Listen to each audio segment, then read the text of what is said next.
Hello friends, അകലെ latest review. പ്രതാപനെ കാണാനായിട്ട് അംബിക വന്നിരിക്കുവാണ്. നമ്മുടെ പത്മയാണ് അവിടെ സിസ്റ്ററായിട്ട് നിൽക്കുന്നത്. അംബികയ്ക്ക് സിസ്റ്ററായിട്ട് ആരാ പത്മയാണ് വന്നിരിക്കുന്നത് മനസ്സിലായിട്ടില്ല.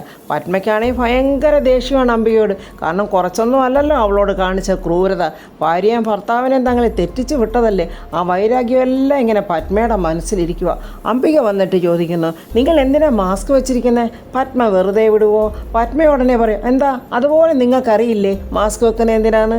മറ്റുള്ളവരുടെ അസുഖം എനിക്ക് പകരാതിരിക്കാനും എൻ്റെ അസുഖം മറ്റുള്ളവർക്ക് പകരാതിരിക്കാനും. എന്നാലേ നിങ്ങളത് പുറത്തോട്ട് ഇറങ്ങിക്കേ, എനിക്ക് എൻ്റെ ആങ്ങളയോട് കുറച്ച് സംസാരിക്കാനുണ്ട്.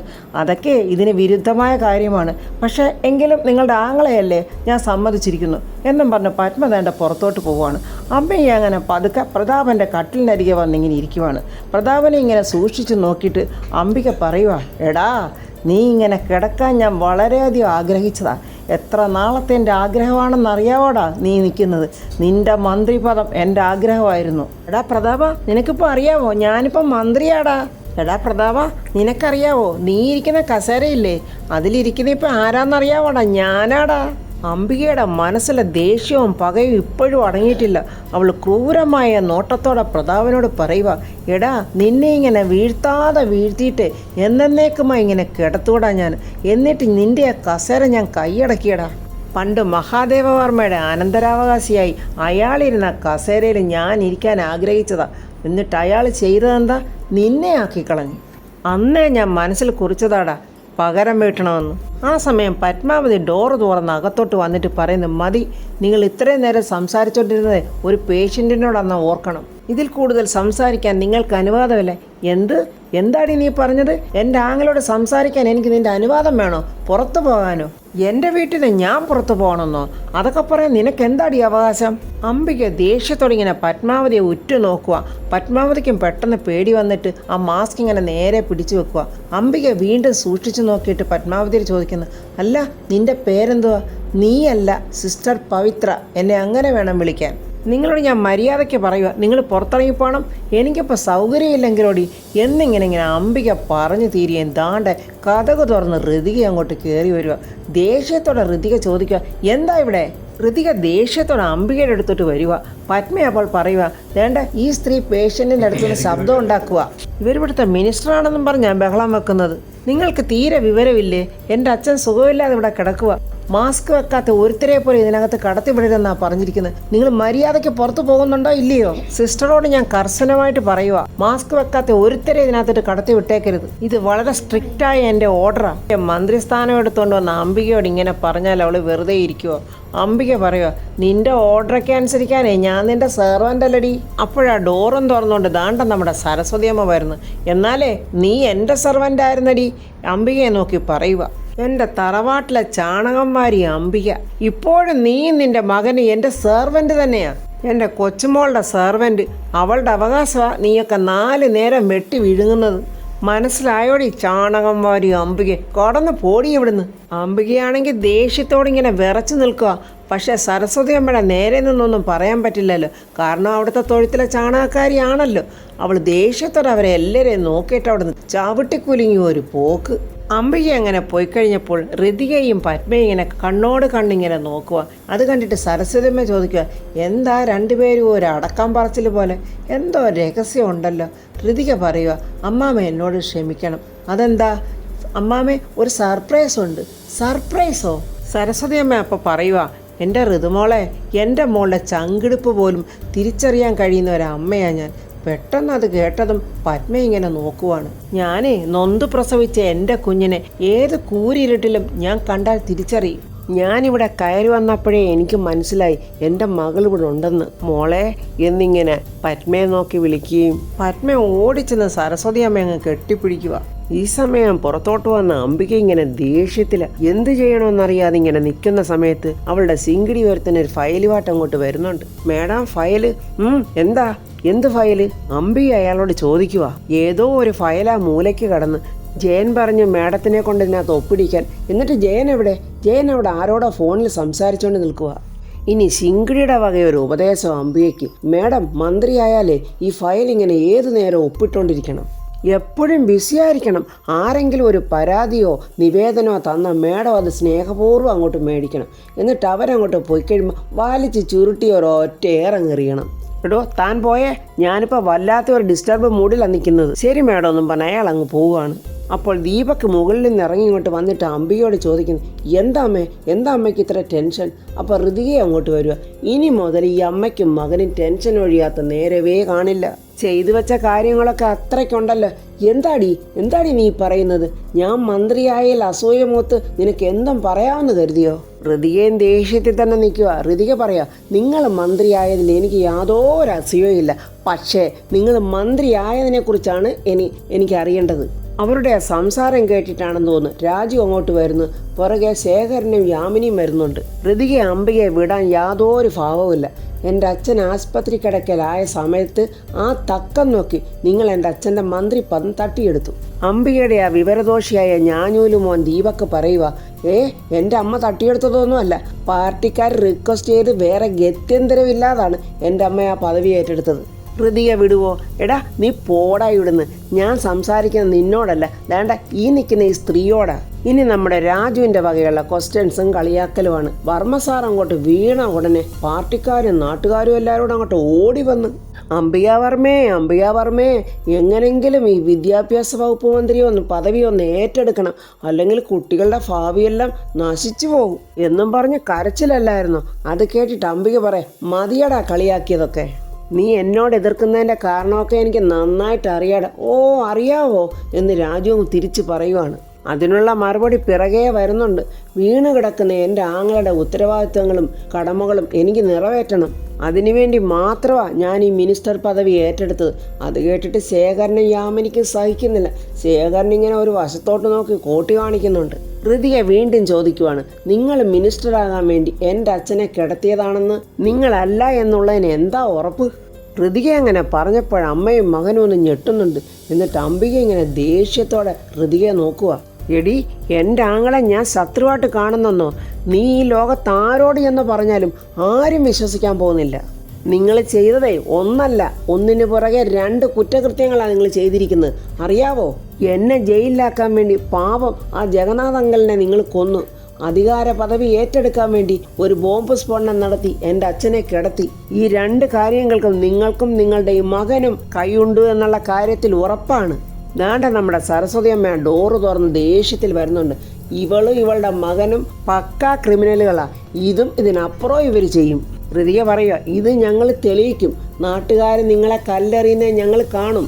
വേതാളം മോൻ പറയും, അമ്മ ഇതൊന്നും കേട്ട് ടെൻഷനാകണ്ട. ഇവൾക്കേ അവളുടെ അച്ഛൻ്റെ മന്ത്രി പദവി കിട്ടാത്തതിൻ്റെ ദേഷ്യമാണ്. എടാ, ഞാൻ എൻ്റെ അച്ഛനിരിക്കുന്ന കസേരയിൽ കയറിയിരിക്കുന്ന അഹങ്കാരി അല്ലടാ. രാജു ഉടനെ പറയുക, എന്തായാലും സെക്രട്ടേറിയറ്റിൽ ഞാനും ഉണ്ടാകുമല്ലോ. ഇവരെങ്ങനെയായി അധികാരം പിടിച്ചെടുക്കാൻ നോക്കിയതെന്ന് എനിക്ക് കണ്ടുപിടിക്കാൻ കഴിയും. അംബിക ഒരു പുച്ഛത്തോടൊരു ചിരി ചിരിക്കുന്നുണ്ട്. ആ ചിരി കണ്ടിട്ട് സരസ്വതി അമ്മ ചോദിക്കുന്നു, ഇവക്കെന്താ പേ ഇളയോ? രാജു കളിയാക്കിക്കൊണ്ട് പറയാം, ഏതെങ്കിലും പട്ടിയെ പിടിച്ച് ഇവർ കടിച്ചു കാണും. അംബിക ഉടനെ എടാ ജയ ഇങ്ങനെ അലറി വിളിക്കുന്നുണ്ട്. ജയനാണെങ്കിൽ അംബികയുടേതാണെന്ന് തോന്നുന്നു. കുറേ സിങ്കിടികളൊക്കെ അവിടെ നിൽക്കുന്നുണ്ട്. അവരോടൊപ്പം നിൽക്കുവാണ്.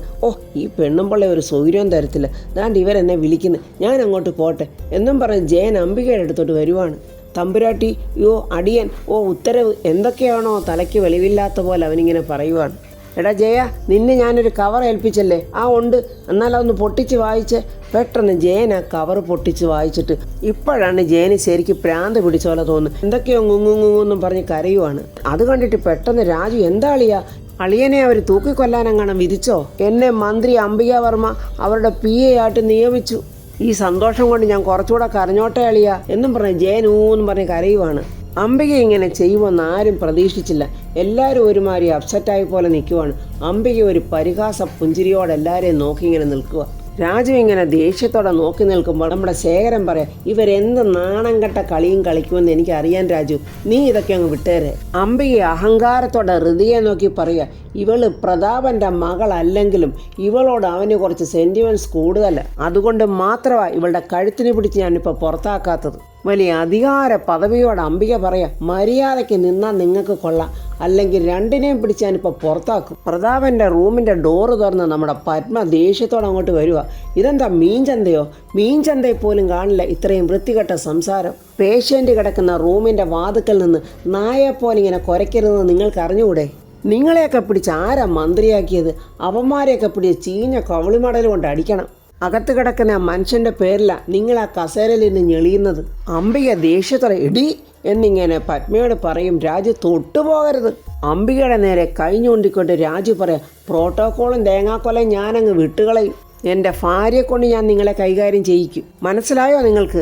അപ്പോൾ അംബിക പറയാം, എല്ലാവരും ഒന്ന് സൂക്ഷിച്ചോ, എല്ലാത്തിനും ഞാൻ പകരം വീട്ടും. ഈ മത്സരത്തിൽ ഞാൻ മാത്രമേ ജയിക്കൂ. വാടാ മോനെ എന്നും പറഞ്ഞ് ദീപക്കനെ വിളിച്ചിട്ട് മാറി നിൽക്കടി അങ്ങോട്ട് എന്നും പറഞ്ഞ് ഋതിയെ ഇങ്ങനെ വഴക്ക് പറഞ്ഞിട്ട് അവൾ പോവുകയാണ്. ഇനി ഇവരോടൊപ്പമൊക്കെ ഒട്ടി നിന്നുകൊണ്ട് യാതൊരു പ്രയോജനമില്ലെന്ന് മനസ്സിലാക്കിയ ജയൻ പെട്ടെന്ന് അംബികയുടെ പുറകെ ഓടുവാണ്.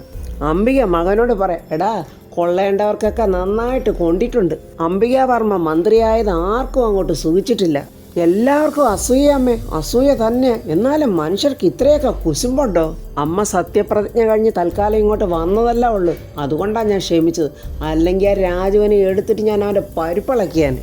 എന്നാലും എൻ്റെ അമ്മ ഇത്ര പെട്ടെന്ന് മിനിസ്റ്റർ ആകുമെന്ന് ഞാൻ കരുതിയില്ല. ഇനി നീ നോക്കിക്കോടാ, ഞാൻ ഈ നാടും വീടും ഒക്കെ അങ്ങോട്ട് ഭരിക്കുവാടാ.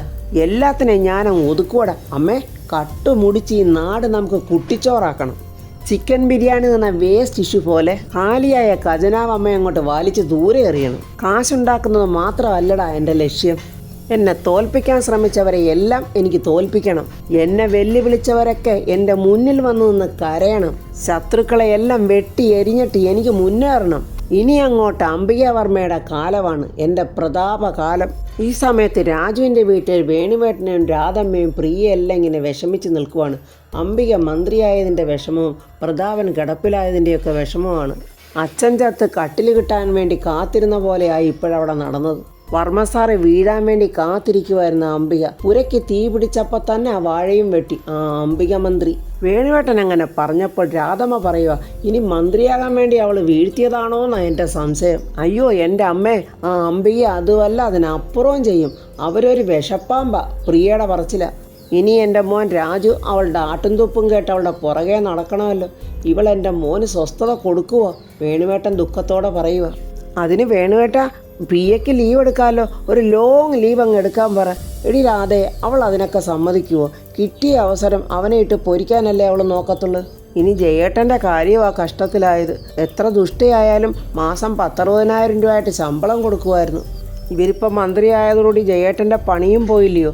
അത് കേട്ടിട്ട് നമ്മുടെ വേണുവേട്ടൻ പറയാം, ആനച്ചോറ് കൊലച്ചോറെന്നാണ് പറയുന്നത്. ഇവള് തരുന്ന കാശ് കൊലച്ചോറ് തന്നെ. അതല്ലച്ച, പണി പോയിക്കഴിഞ്ഞാൽ പിന്നെ ജയേട്ടൻ അമ്പലക്കാളെ പോലെ തേരാപ്പാര നടക്കും. അത് ഓർത്തിട്ടാണ് എനിക്ക് സങ്കടം. അപ്പോഴൊരു ഓട്ടോറിക്ഷയിൽ ജയൻ അങ്ങോട്ട് വരുന്നുണ്ട്. കയ്യിൽ കുറച്ച് പാക്കറ്റുകളുമൊക്കെ ഉണ്ട്. ജയൻ വളരെ സന്തോഷത്തോടെ അവരെ നോക്കിയിട്ട് പറഞ്ഞു, എന്താ എല്ലാവരും ഇങ്ങനെ മുട്ടനാടിനെ വിഴുങ്ങിയ നീർക്കോലിയെ പോലെ ഇരിക്കുന്നത്? ജയൻ കൊണ്ടുവന്ന ആ പാക്കറ്റുകൾ പ്രിയയുടെ കൈ കൊടുത്തിട്ട്, എടി പ്രിയ, ഇത് കുറച്ച് ഡ്രസ്സും സ്വീറ്റ്സുകളുമാണ്. അതിൽ കുറച്ച് ജിലേബി ലഡുവൊക്കെ ഉണ്ട്. ആ ജിലേബി ലഡുവൊക്കെ എടുത്ത് നിൻ്റെ ഈ തന്തപ്പടിക്കും തള്ളപ്പടിക്കും അങ്ങോട്ട് കൊടുക്ക്. എന്താടാ ജയ, ഷുഗർ കൂടി ഞങ്ങളൊക്കെ ചാകാനാണോ നിൻ്റെ പരിപാടി എന്നിങ്ങനെ വേണുവേട്ടൻ ചോദിക്കുമ്പോൾ, അയ്യോ അതൊന്നുമല്ല, എൻ്റെ സന്തോഷത്തിൽ പങ്കുചേരാൻ വേണ്ടിയാണ് ഞാൻ നിങ്ങൾക്കൊക്കെ ഇത് വാങ്ങിക്കൊണ്ട് വന്നത്. എൻ്റെ സന്തോഷം കൊണ്ടാണ് ഞാനിതൊക്കെ വാങ്ങിക്കൊണ്ട് വന്നത്, അല്ലാതെ നിങ്ങളോടുള്ള ഇഷ്ടം കൊണ്ടൊന്നും അല്ല. പ്രിയ ചോദിക്കോ, സന്തോഷം കൊണ്ടോ? എന്താ ജയേട്ടാ ഈ പറയുന്നത്? എനിക്കൊന്നും മനസ്സിലാകുന്നില്ലല്ലോ. എൻ്റെ പ്രിയെ, ഇന്നു മുതൽ നിൻ്റെ ഈ ജയേട്ടൻ ആരാണെന്നാണ് നിൻ്റെ വിചാരം? ഞാൻ PA, വിദ്യാഭ്യാസ വകുപ്പ് മന്ത്രി അംബികാവർമ്മയുടെ PA. അത് കേട്ട് വേണുവേട്ടൻ രാധമ്മ ഇങ്ങനെ ഞെട്ടിയിരിക്കുക. എടി പ്രിയെ, അംബികാവർമ്മ അവരുടെ PA എന്നെ നിയമിച്ചെന്ന്. അത് കേട്ടതും പ്രിയയുടെ ഒരു സന്തോഷവും ഒരു കാലുമാറലും. പോക്കറ്റിലിരിക്കുന്ന അപ്പോയിൻമെൻ്റ് ഓർഡർ എടുത്ത് കാണിച്ചിട്ട്, ദാണ്ട കണ്ടോ, ഓർഡർ കണ്ടോ? ജയൻ അങ്ങനെ പറഞ്ഞത് കേട്ട് രാധമ്മയും വേണുവേട്ടനും അങ്ങ് എഴുന്നേക്കുവാണ്. എന്നിട്ട് വിഷമത്തോടെ വേണുവേട്ടൻ ചോദിക്കുന്നു, അപ്പോൾ രാജുവോ? ജയൻ ഒരു പുച്ഛവും കളിയാക്കലോട് പറയും, ഈ രാജുവോ? ഏത് രാജു? അത് കേട്ടിട്ട് വേണുവേട്ടൻ പറയും, എടാ നീ വേലയും കൂലിയില്ലാതെ നടന്ന കാലത്തെ എൻ്റെ മകൻ രാജു കഷ്ടപ്പെട്ട് ഉണ്ടാക്കിയതാടാ നീ കഴിച്ചതൊക്കെ. ഓ അന്തരാജു. ആ രാജുവിൻ്റെ PA പണിയൊക്കെ അങ്ങ് പോയി. അംബികാവർമ്മ അവരെ PA ആയിട്ട് എടുത്തില്ല. അതങ്ങോട്ട് പറയുകയും നമ്മുടെ പ്രിയ എൻ്റെ ആറ്റുകാലമ്മേ, എൻ്റെ ജയേട്ടനപ്പം ഇന്നു മുതൽ ഗവൺമെൻറ് എംപ്ലോയിയാ, ഒരു മന്ത്രിയുടെ PA. അയ്യോ, എനിക്കങ്ങോട്ട് വിശ്വസിക്കാൻ വയ്യ. ജയേട്ടാ, എൻ്റെ കയ്യിലൊന്ന് നുള്ളിക്കേ. ഇത് സത്യമാണോ സ്വപ്നമാണോ എന്ന് ഞാൻ ഒന്ന് നോക്കട്ടെ. ഇത് സത്യവാടി പ്രിയേ എന്നും പറഞ്ഞ് ജയൻ ഇങ്ങനെ പ്രിയയുടെ കയ്യെ നുള്ളി കാണിക്കുവാണ്. എൻ്റെ ദൈവമേ, ആ അംബികാമ്മയുടെ എത്ര തങ്കപ്പെട്ടവളാ. അത് കേട്ടിട്ട് വേലുവട്ടം പറ, എടി പ്രിയേ, അല്പം മുമ്പല്ലേ നീ പറഞ്ഞത് അവരൊരു വിഷപ്പാമ്പാണെന്ന്. ഒരു പുച്ഛത്തോടെ പ്രിയ പറയാം, അച്ഛനല്ലേ എപ്പോഴും പറയാറുള്ളത് അഭിപ്രായം ഒരു ഇരുമ്പലക്കൊന്നും അല്ലെന്ന്. ഞങ്ങൾക്ക് ഇത്രയും വലിയ ഉപകാരം ചെയ്തു വന്ന അംബിക വർമ്മ ഒരു ഭഗവതി അല്ലെന്ന് തന്നെ പറയുന്നതിൽ എന്താ തെറ്റ്? എടി പ്രിയേ, എത്ര പെട്ടെന്നാടി നിന്റെ നിറം മാറിയത്. എടി രാധമ്മേ, ഈ നിൽക്കുന്ന ഫീമെയിൽ ഓന്തിനെയാണോ നീ ജന്മം കൊടുത്തത്? രാധമ്മ പറയോ, എന്തായാലും നിന്റെ ഭർത്താവിനെ വർമ്മസാറിൻ്റെ അടുത്ത് കൊണ്ടാക്കിയത് എൻ്റെ മകനാ. പ്രിയയ്ക്കാണെങ്കിൽ അഹങ്കാരം തലയ്ക്ക് പിടിച്ചു കഴിഞ്ഞു. അവള് പറയാ, കൊണ്ടാക്കിയാലെന്താ, ഓരോരുത്തരുടെ ഭാഗ്യം കൊണ്ടല്ലേ ഇങ്ങനെയൊക്കെ നടക്കുന്നത്. എടി പ്രിയേ, നമുക്കൊരു നല്ല കാലം വരുന്നത് കണ്ടിട്ടേ ഇവർക്കൊക്കെ അസൂയടി. ശരിയാ ജയേട്ടാ. എൻ്റെ പൊന്നു മക്കളെ, ഞങ്ങൾക്ക് ഒരു അസൂയയില്ല. വർമ്മസാറ് സുഖമില്ലാതെ കിടക്കുന്നതിലും അംബിക വർമ്മ മന്ത്രിയായതിലും ഞങ്ങൾക്ക് സങ്കടമുണ്ട്. സത്യത്തിൽ മന്ത്രിയാകേണ്ടത് ഋതുമോളല്ലേ വേണുവേട്ട? അതേടിരാതെ, അതിനുള്ള അർഹത കുഞ്ഞിന് മാത്രമാണ് ഉള്ളത്. പ്രിയയ്ക്കിപ്പോൾ എന്ത് പറഞ്ഞാലും മനസ്സിലാകില്ല. കാരണം പ്രിയ ഇപ്പം അംബികയെക്കാളും അഹങ്കാരിയായി. പ്രിയ പറയാ, ഋതിക മന്ത്രിയായാലേ ഒരു 10 പൈസയുടെ ഉപകാരം പോലും ഉണ്ടാവില്ല. അതിനൊക്കെ ഒരു പവർ വേണ്ടേ? അതൊക്കെ അംബിക മേഡത്തിനാണ് ഉള്ളത്. എടാ ജയ, എന്തായാലും നീ സൂക്ഷിച്ചോ, അവൾ എവിടെങ്കിലും കൊണ്ടുപോയി നിന്നെ പെടുത്തും, അത് ഉറപ്പാ. വേണുവേട്ടൻ താക്കീതായിട്ട് പറയുന്നുണ്ട്. എൻ്റെ ജയേട്ട, രാജുവിൻ്റെ പണി പോയതോടെ ഇവരുടെ കിളി പോയി നിൽക്കുക. അവരങ്ങനെ പലതും പറയും. എൻ്റെ ജയേട്ടൻ ഇങ്ങോട്ട് വാ എന്നും പറഞ്ഞ് പ്രിയ ജയനെയും വിളിച്ചുകൊണ്ട് അവരുടെ മുറിയിലോട്ട് പോവുകയാണ്. പ്രതാപൻ്റെ മുറിയിൽ പത്മ ഇങ്ങനെ ഓരോ സാധനങ്ങൾ അടുക്കിപ്പെറുക്കി വെക്കുകയൊക്കെ ചെയ്തുകൊണ്ടിരിക്കുക. അപ്പോൾ രാജുവും ഋതികയും കൂടെ അങ്ങോട്ട് വരുന്നുണ്ട്. ഋതിക പത്മയോട് പറയാം, സിസ്റ്റർ ഇങ്ങോട്ടൊന്ന് വന്നേ, ഒരു കാര്യം പറയാനുണ്ട്. പത്മയെ വിളിച്ച് പുറത്ത് മാറ്റിക്കൊണ്ട് ഋതിക പറയാം, അമ്മേ, രാജുവിന് എന്തൊക്കെയോ പറയാനുണ്ട്. എന്താ മോനെ? അമ്മേ, ആ അംബികയുടെയും മകൻ്റെയും സ്വഭാവം അമ്മയ്ക്ക് അറിയാമല്ലോ. പോയിസണെന്ന് വെച്ചാൽ ചെറിയ പോയിസണൊന്നും അല്ല. മോൻ എന്താ പറയാൻ ഉദ്ദേശിക്കുന്നത്? അമ്മേ, മറ്റൊന്നുമല്ല, അവർക്ക് അമ്മയെ മനസ്സിലാകാനുള്ള ഇടയുണ്ടാകരുത്. അച്ഛനെ നോക്കുന്ന ഹോം നേഴ്സ് അമ്മയാണെന്ന് അറിഞ്ഞാലേ അമ്മേ അവരോട് ആകെ പ്രശ്നം ഉണ്ടാക്കും. അവരോട് ഫൈറ്റ് ചെയ്യാൻ തൽക്കാലം നമുക്ക് ബുദ്ധിമുട്ടുണ്ടമ്മേ. അതുകൊണ്ട് അമ്മ സമീപനം പാലിച്ചിരിക്കണം. ഒരു കാരണവശാലും കൺട്രോൾ വിട്ടു പോകരുത്. അമ്മേ, കൺട്രോൾ തെറ്റിപ്പോയാൽ ആകെ പ്രോബ്ലമായി പോവും. എനിക്കിതൊക്കെ കണ്ടിട്ട് തീരെ സഹിക്കുന്നില്ല മക്കളെ. അവൾ കാട്ടിക്കൂട്ടുന്നതൊക്കെ നിങ്ങളും കാണുന്നില്ലേ? രാജു പറയുക, അവരെന്തും കാണിച്ചോട്ടമ്മേ, തൽക്കാലം നമുക്കിതൊക്കെ സഹിച്ചേ പറ്റൂ. അപ്പോൾ ഫ്രണ്ട്സ്, അംബികയുടെ അധികാര പദവി കൊണ്ട് ഋതികയ്ക്കും രാജുവിനും ഒന്നും ചെയ്യാൻ പറ്റില്ല. സരസ്വതി അമ്മയും ആകെ ഒരു ധർമ്മസങ്കടത്തിലാണ്. ഇനി അംബികയുടെ അഴിഞ്ഞാട്ടമാണ് അവിടെ നടക്കാൻ പോകുന്നത്. എങ്കിലും ഋതികയും രാജുവും ഇതെല്ലാം കണ്ട് അടങ്ങിയിരിക്കുമെന്ന് തോന്നുന്നില്ല. പ്രിയയുടെയും ജയൻ്റെയും അഹങ്കാരമെല്ലാം ഋതിക കാണുന്നുണ്ട്. എല്ലാത്തിനുമുള്ള മറുപടിയായിട്ട് നമ്മുടെ ഋതിക തിരിച്ചു വരും എന്നുള്ള റിവ്യൂമായി നമുക്ക് നാളെ കാണാം. എൻ്റെ ഈ റിവ്യൂ ഇഷ്ടപ്പെട്ടാൽ ലൈക്കും കമൻസും, സബ്സ്ക്രൈബ് ചെയ്യാത്തവർ സബ്സ്ക്രൈബ് ചെയ്യണേ.